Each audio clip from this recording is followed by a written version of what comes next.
Glutathione জিনিসটি কি। এই গ্লুটাথায়নের মধ্যে থাকে ভিটামিন এবং মিনারেলসের কম্বিনেশন। তাহলে আপনিই বলেন, ভিটামিন মিনারেলস কি আপনার শরীরের জন্য ক্ষতিকারক? প্রথমে যারা আমাকে জিজ্ঞেস করেন গ্লুটাথায়ন কি ক্ষতিকারক কিনা, তাদের জন্যই এই উত্তরটি দিয়ে দিলাম। যদি ভিটামিন মিনারেলস আমাদের শরীরের জন্য ক্ষতিকারক না হয়ে থাকে, তাহলে গ্লুটাথায়নও কোনো অংশেই ক্ষতিকারক না। এই গ্লুটাথায়নের রয়েছে অনেক অনেক অনেক গুণাগুণ। তার মধ্যে আপনারা যেটা জানেন সবাই, সেটা হলো ত্বককে উজ্জ্বল করা বা ব্রাইট করা, বা সংক্ষেপে বলতে গেলে ত্বকের ফর্সাকারী। আমাদের কাছে অনেকেই আসেন, আমি ফর্সা হতে চাই, গ্লুটাথায়ন নিতে চাই। তাদের ক্ষেত্রে বলতে চাই, গ্লুটাথায়ন অবশ্যই ত্বকের ব্রাইটনেস বা উজ্জ্বলতা বাড়ায়, তবে এটি ধাপে ধাপে, কখনোই একটি সেশন নিয়ে আপনি খুব ড্রাস্টিক চেঞ্জ পাবেন না। এছাড়াও আপনি যদি গ্লুটাথায়ন নিয়মিত নেন, সেই ক্ষেত্রে আপনার শরীরের যে টক্সিনগুলো আছে সেগুলো দূর হয় এবং আপনার শরীর থাকে খুব সুস্থ। আপনার লিভার বা কিডনির বিভিন্ন রোগ থেকে আপনি নিজেকে রক্ষা করতে পারবেন নিয়মিত গ্লুটাথায়ন ট্রিটমেন্টটি নেওয়ার মাধ্যমে।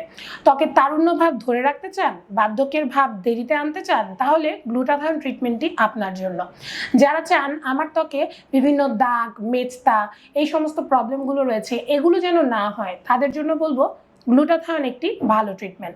কনজুগাল লাইফে যাদের বিভিন্ন প্রবলেম রয়েছে, তাদের জন্য গ্লুটাথায়ন একটি ভালো ট্রিটমেন্ট। অ্যান্টি এজিং এর কথা তো বললামই।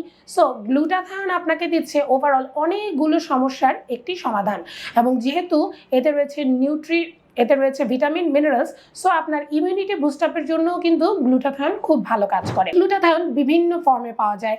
আপনি ট্যাবলেট ফর্মে গ্লুটাথায়ন পেতে পারেন, আপনি মলম ফর্মে গ্লুটাথায়ন পেতে পারেন, আপনি ইনজেক্টেবল ফর্মেও গ্লুটাথায়ন পেতে পারেন।